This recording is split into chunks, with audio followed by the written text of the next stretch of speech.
Israel has ended this ceasefire in Gaza, launching airstrikes overnight, killing hundreds of people. In the last hour, Prime Minister Benjamin Netanyahu defended Israel's actions, saying this is just the beginning. We have resumed combat in full force, along with the Minister of Defense. I accepted the recommendation of the heads of the security establishment and the IDF to resume intense fighting against Hamas. From this point on, Israel will act against Hamas with growing intensity. From this point on, the negotiations will only be done under fire. Hamas, in the past day, has felt the force of our weapons in the past day, and I want to tell you that this is just the beginning. We will continue to fight in order to achieve all of the war goals. The strikes took place in major cities across the Strip and have continued through the day. Israel's Prime Minister has accused Hamas of rejecting proposals to extend the ceasefire, which has been in place since January. Hamas says mediators should hold Israel fully responsible for violating the truce. Israel has been blocking aid going into Gaza since the start of this month. The BBC and other news organisations are, of course, prevented from reporting from Gaza by Israel. John Donnison watched today's events unfold from Sderot, near the Israeli-Gaza border, and a warning his report contains distressing images. In the dark of night, Israel shattered Gaza's fragile ceasefire. The message: the war's not over, and neither is the horror. He'll be lucky if he gets out alive. Today was one of the deadliest days of the last 18 months. The Strip's crippled healthcare system and hospitals were quickly overwhelmed.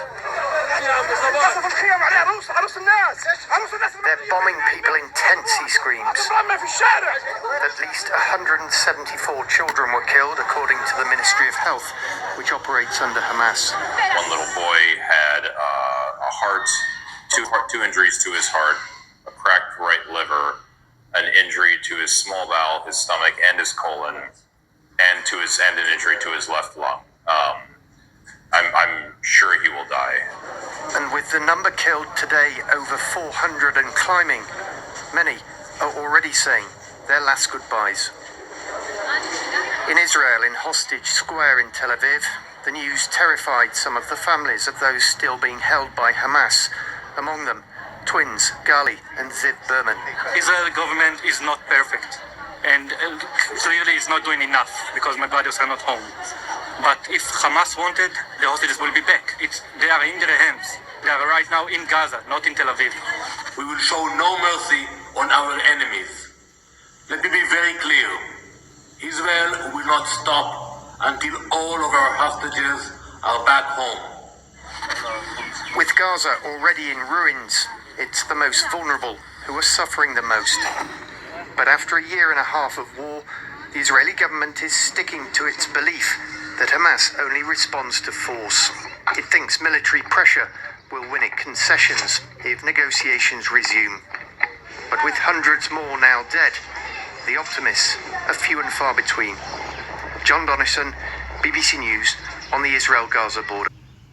Now, moving on to other global news. Days after the United States launched a series of airstrikes on the Houthis in Yemen, the Pentagon estimates that there have been dozens of military casualties so far.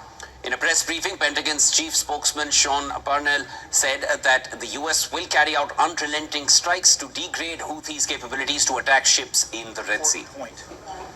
This is also not firing at U.S. military personnel in the region and shooting at our ships and shooting at our drones and putting American lives at risk is not a good way to end this conflict. The Houthis could stop this tomorrow if they said, we're going to stop shooting at your people. But they've clearly chosen not to do that. And so this campaign will be relentless to degrade their capability and to open up shipping lanes in the region and to defend our homeland. Now, detailing the targets of U.S. strikes, Joint Staff Director for Operations, Lieutenant General Alex Grynikewicz, said that the initial strikes targeted terrorist training sites, unmanned aerial vehicle infrastructure, weapons manufacturing, and storage facilities. It also included a number of command and control centers. The initial wave of strikes hit over 30 targets at multiple locations, degrading a variety of Houthi capabilities. These included terrorist training sites, unmanned aerial vehicle infrastructure, weapons manufacturing capabilities, and weapons storage facilities. It also included a number of command and control centers, including a terrorist compound where we know several senior Houthi unmanned aerial vehicle experts were located. Yemen's Houthi leader Abdul Malik al-Houthi has warned that it would confront US aggression by targeting aircraft carriers.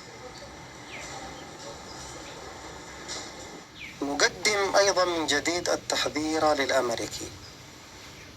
We also reiterate the American warning that its continued aggression against our country, with its support for the Israeli enemy, is pushing us to confront its escalation with additional escalation options. We will now confront its aggression by targeting its aircraft carriers, its battleships, and its warships at sea. بالاستهداف لبوارجه وقطاعه. Now, meanwhile, Houthis have claimed to have carried out a third strike on U.S. aircraft carrier USS Harry S. Truman. Listen to this. The Yemeni armed forces have successfully targeted the U.S. aircraft carrier USS Harry S. Truman in the northern Red Sea over the past hours, using 2 cruise missiles and 2 drones. Additionally, a U.S. destroyer was targeted with a cruise missile and 4 drones. This marks the third strike on the aircraft carrier in the past 48 hours, and the enemy has been left in a state of confusion, prompting many of its warships to retreat toward the northern Red Sea area. An airstrike planned against our country was also thwarted. Earlier, Houthi media reported fresh US strikes in the Hodeidah and Al Salif regions. A video released by the Houthis showed a damaged steel factory in Hodeidah that came under attack. Meanwhile, thousands of protesters took to the streets in Yemen's capital, Sana'a, to protest against the American airstrikes. The protesters were seen carrying arms and banners in support of the Houthis.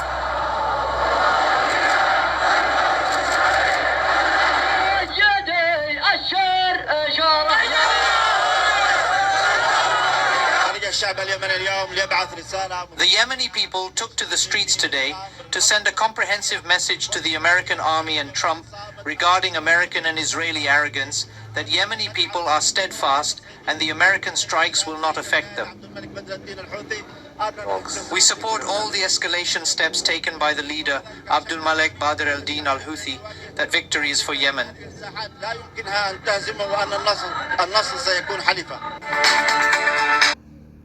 The one person who's definitely not pulling any punches against the US president is Iran's supreme leader, Ayatollah Ali Khamenei. On the US onslaught against the Houthis or against Donald Trump's threat letter to Iran for a new nuclear deal, Khamenei has openly labeled Donald Trump as a brute and a bully who deserves, quote-unquote, nothing but a tight slap. Khamenei, in fact, spelled out that all US threats against his country will fail. Trump had explicitly linked the Houthi action against the United States to Iran, warning that Tehran would suffer consequences. Now, Tehran's supreme leader downplayed the links to the Houthis, rubbishing all threats. Regional resistance groups have their own motivations. Iran doesn't need proxies. What does proxy even mean? They are on their own. Let the Americans be aware. When dealing with Iran, they will never get anywhere by making threats. Trump's letter to Iran earlier this month reportedly spoke of a 2-month deadline for reaching a new nuclear deal, and rejection was clearly meant to be interpreted as inviting Israeli or US military action. Khamenei had some strong words for the White House. We have never been the initiator of conflict or started fights over this or that, but if somebody acts with evil and starts a conflict, he should know that he will receive harsh slaps.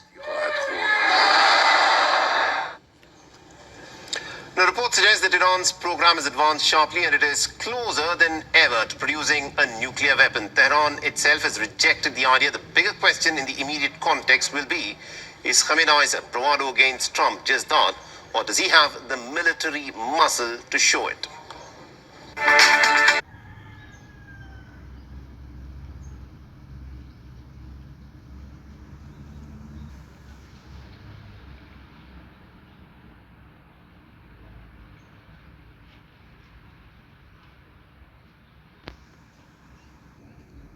While Israel is bombing Gaza, American fighter jets are pounding Yemen. Trump has now warned both Iran and the Houthis. The Houthis have now said that they are not backing out. They claim to have launched third attack on American naval assets in the last 48 hours. Iranian sources say that Tehran told Houthis to cool tensions. But Yemen's Houthis say that more than 50 people have died in American airstrikes and that they are now at war with the United States of America. But the question we ask tonight, will America go to war against Iran? Our next report telling you more.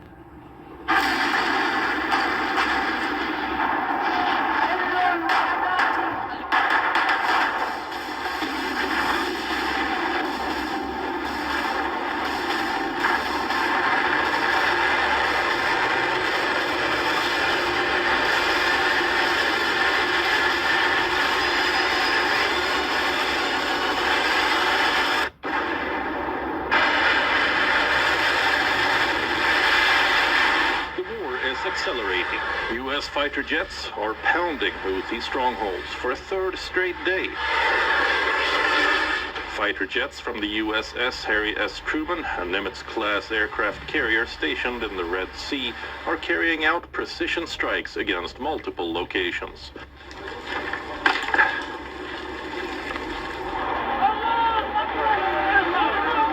Unlike previous administrations, Trump has given U.S. Central Command full authority to launch preemptive strikes against Houthi positions at any moment. The White House insists these attacks are defensive, but their scope is widening fast.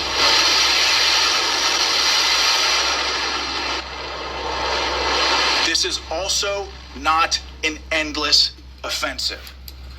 This is not about regime change in the Middle East. This is about putting American interests first. The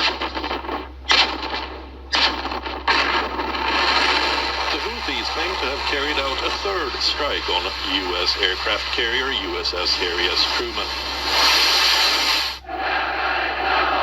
On the other hand, there is anger rising against U.S. Thousands take to the streets of the Yemeni capital Sana'a, chanting anti-U.S. slogans.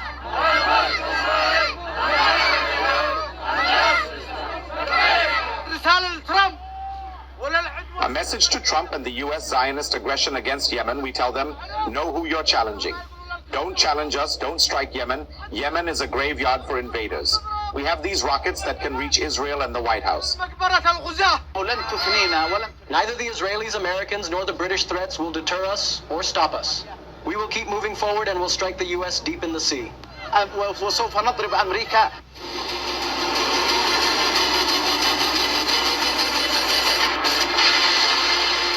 President Trump declared he will hold Iran directly responsible for any future attacks by Yemen's Tehran-backed rebels. Tehran says that Houthis are acting independently. Iranian guards warn that if anyone threatens, it will give appropriate, decisive and conclusive responses. The U.S. is sending a clear message. Houthi aggression will not go unanswered, but Trump's latest warning takes things further. He now directly holds Iran responsible for the rebel group's actions.